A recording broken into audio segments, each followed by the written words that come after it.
Hello, welcome to Dharma for Doctors, Spiritual Care for Caregivers. I am your host, Chaplain Greg Holden, and I am honored and excited to be with Dr. Monique VanRenterghem, who is an attending emergency room physician of Pennsylvania. And full disclosure, I've known Monique for a long time, many years, and she's my wife's niece. I don't know what that makes us. I don't know if there's a word for that. Niece-in-law. Yeah. Well, whatever. I'm so thankful you take time out of your busy schedule to talk to me because I think you're in the middle of several shifts or several days of work. Am I correct? You are correct. But I'm Oh, happy to be here. It's nice to oh. have a little break. We all have to help each other, and I think young doctors will learn a lot from your experience. One central idea of this pod, podcast, videocast channel, whatever you want to call this, is that I think young doctors, especially residents, but all young doctors need support. And they are put into incredibly stressful positions and situations and not given a lot of instruction about how to deal with it. And so a lot of it is figuring it out on your own, making it up as you go along, taking care of yourself, having to go out and ask for help. So I think my first question would be about medical school. You went to school here in Chicago. You're a DO, am I right? Correct. Yeah. How long was your schooling? I can't remember. 4 years in osteopathic medical school. Okay. Mhm. What did they tell you about stress and how to take care of yourself?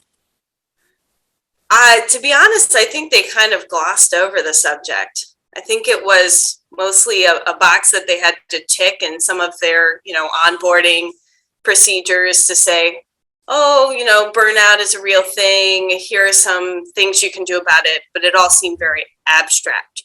Like they Mhm. would say, there's a counselor you can see if you'd like to. We have lots of, physical activity things you can do, like intramural dodgeball teams on the weekends, but no real like hard instruction on this is what you can do to cope with the difficulties of medical school, both, emotional difficulties, physical strains, spiritual difficulties. Mm-hmm. Not even a unit, like a week or a day of it. No. No, it was maybe an hour here and there over the 4 years. Yeah. I think what you said another time was it was more of an idea than an actual instruction. Right, And exactly. what was the result of that when you went out into the hospital, when you began to deal with patients? I mean, I don't even know about the emergency room. That's real stress. But what was the result of this not having enough support? Well, I actually sought it out on my own. So I know I had several co-medical students who ended up actually dropping out from stress, and just, life occurrences that they had no way to cope with. I sought, help from counselors, or even just talked with my family and friends and partner about, how can I manage this stress? What are things we can do? And so I got a lot of good tips from family members who were social workers and therapists that could Mhm. help me out like that. Yes. But I don't think everyone had that kind of access to uh, people that would help them with coping mechanisms. Hmm. What kinds of things do you do for self-care? So it's kind of varied throughout the years. In medical school, I definitely took time to take care of my physical health. I would go on runs. I would sleep. That's something that's not stressed much because we'll have 24-hour shifts Uh, and no time to really catch up on sleep. Not that you can really catch up, lost sleep is lost sleep. But that's something I would kind of prioritize, is actually getting enough rest when it's so difficult to do with our schedule. yeah. I would also take time to do things that I really enjoyed to do and that would rejuvenate me. So the first couple years in medical school, I actually was part of a jazz band, community jazz band out in the suburbs of Chicago, which it was honestly difficult taking one night off a week to go and play for a few hours. But afterwards, I would feel so rejuvenated, just, relaxed, stress-free, and ready to take on the next few days of the week. Mm-hmm. So you really had to make an effort to go out and take time for yourself. I'm sure you had to drive a long way and come back late, but it was really worth it. It really was. It kept me going for sure. Well, that's great. How about spirituality? That's a focus of this channel, obviously. Did they tell you anything about chaplains in your education? I really don't remember a lot about learning about chaplains and their role in medical school in, a lecture format. I certainly learned, through the many years of medical school and residency, the role of chaplains just from my personal experiences with them. But I don't think that was something that was kind of organized across the board. Yeah. And I certainly didn't learn about, the many different religions and spiritualities that maybe my patients would be practicing and observing. Yeah. That I think was kind of a fall through in the education system, because that is so applicable to people's health. Mm-hmm. In osteopathic school, it's a more holistic focus of patient care, meaning that it's not just your physical health, it's your mental, emotional, spiritual health. So even with that philosophy, I think that the education for spiritual health was really lacking. Yeah. And I think you said it would be good if there was just even a basic instruction on the religions, what the basis of each religion. Right. And how that might impact how that certain patient would see end of life care or making difficult decisions. Yeah. I have to tell you something that's going to maybe surprise you, but I didn't get a lot of that in chaplain school either. Oh, that does surprise me. I mean, you get it from talking to people from other religions. I mean, you're lucky if you're in a chaplain class with people from other religions. If you're in class with me, you're in a class with someone from another religion, but it's mostly informal. There wasn't a formal, this, and this. And other chaplains would tell you about religions. Like we had a Jewish chaplain who was great on the different holidays and how to observe them. Right. But yeah. So I hope to do that at some point myself. That's a good idea. Yeah. Do you ever call chaplain? So I think in the emergency room where you are now, as when I was a resident, we would go automatically to serious events. We would be called over the loudspeaker and we would go to the emergency room. So I think you probably have that system, don't you? We do, but I haven't had that at every place I've practiced. So my current system is very good. The chaplain automatically comes to any trauma alerts, any code like strokes, or just any situation where a patient has died. Oh. So that is extremely invaluable, just to know that they are coming with me. They're going to be there to support the family. Sometimes people are alone when they're getting this bad news about a family member. But during my residency, it definitely didn't happen. We would have to make that extra effort to call when we saw a patient or a family member in need.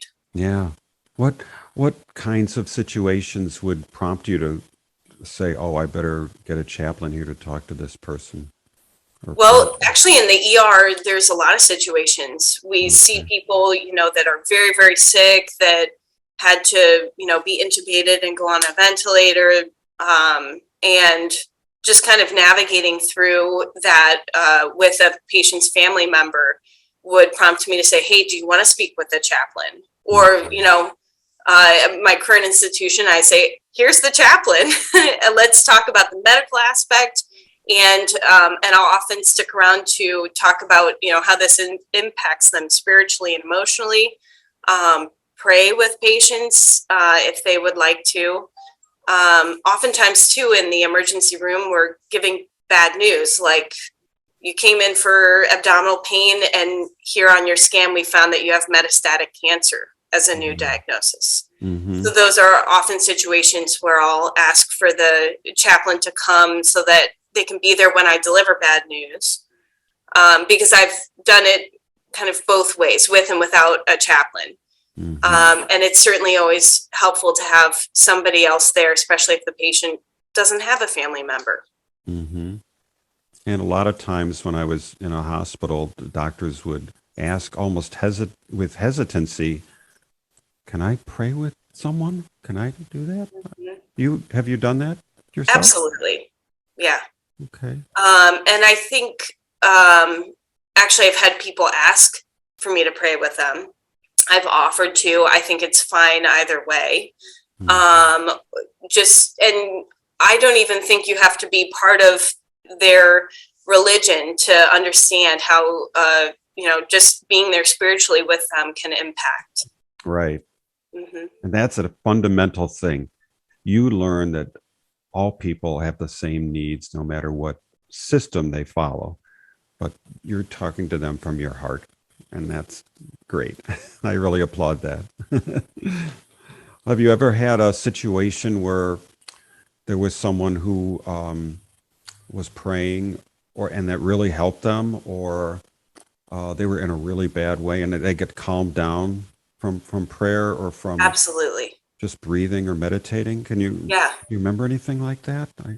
Actually, I had a situation recently where somebody was seeing me for their own illness, but after talking with them for a few more minutes, realized that there was much more going on in their lives, and their daughter was actually sick with a heart transplant rejection.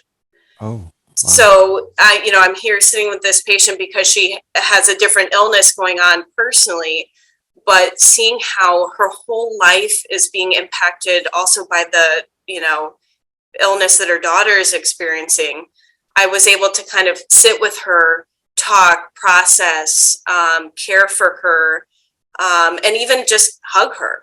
Mm-hmm. Mm-hmm. And I can tell you that means so much. Just to be a listening ear. That's medicine, really. Yeah. And right. Touch and hugging. I think it made all the difference. And to me too, to be able to, really care for somebody helped me to process, her situation and just the kind of difficult things we see as physicians. Exactly. Well, that leads naturally into the question, how has this all changed you?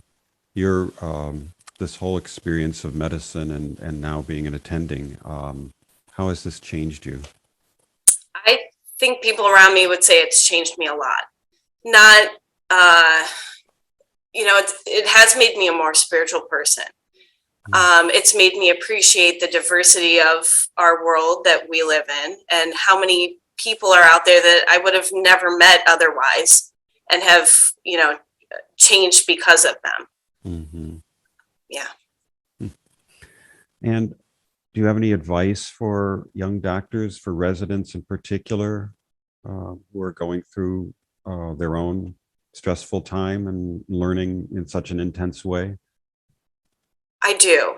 I think I have three things I would have liked to have known going into this, from medical school to residency.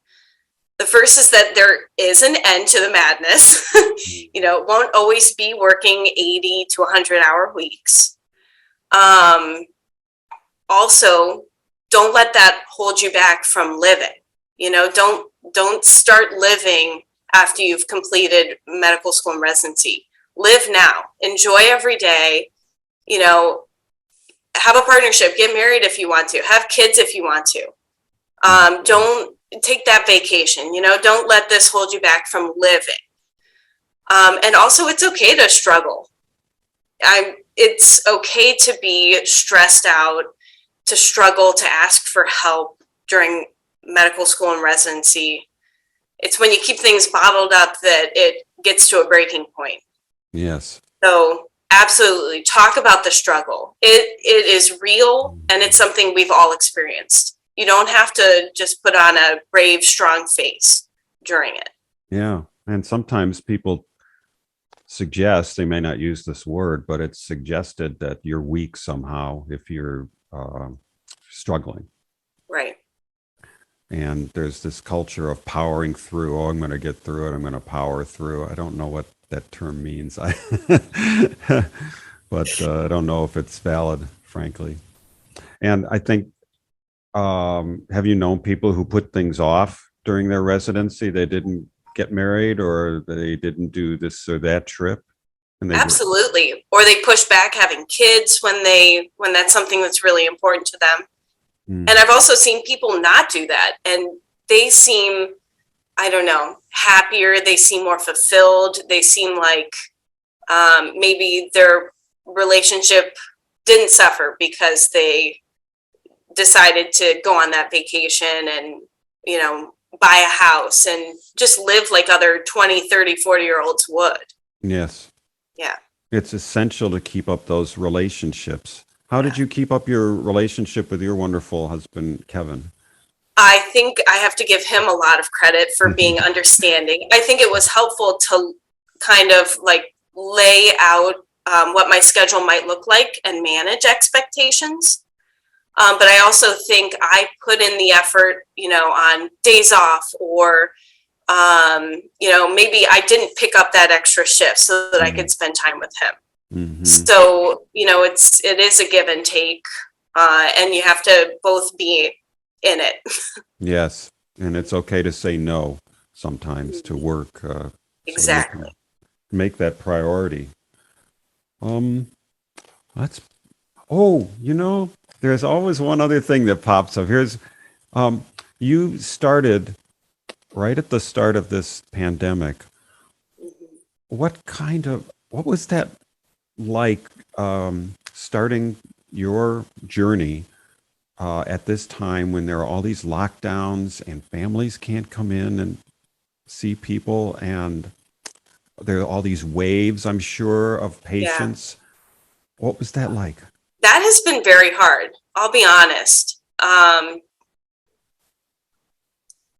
Entering my attendingship during this time has meant that I've seen things I never had seen before. Mm-hmm. I needed a stronger family system, to get through difficult shifts, just seeing patients die more frequently from COVID, and seeing younger people die that I had never really seen during residency. Mm-hmm. So it certainly has been harder. I've been able to get through it because of my good family system, my good boss, a lot of good support at home and at work, but that's not always the case for everyone else. I have definitely leaned on chaplains more in this situation because patients can't have family members, or couldn't for a long time, at their bedside if they were critically ill with COVID. Yeah. Oftentimes we would have them, calling multiple family members, trying to, hold the phone there for FaceTime with patients. So it has been a lot of leaning on each other, leaning on my co-workers for support too, processing a lot of bad things. Yes. Yeah. I mean, this is beyond normal. Right. There's extraordinary circumstances, as they say, I guess. So it's I'm very proud of you for getting through this. Thank you. I think that's all I have, unless there's something else you wanted to add, some other message. I don't think so. Okay.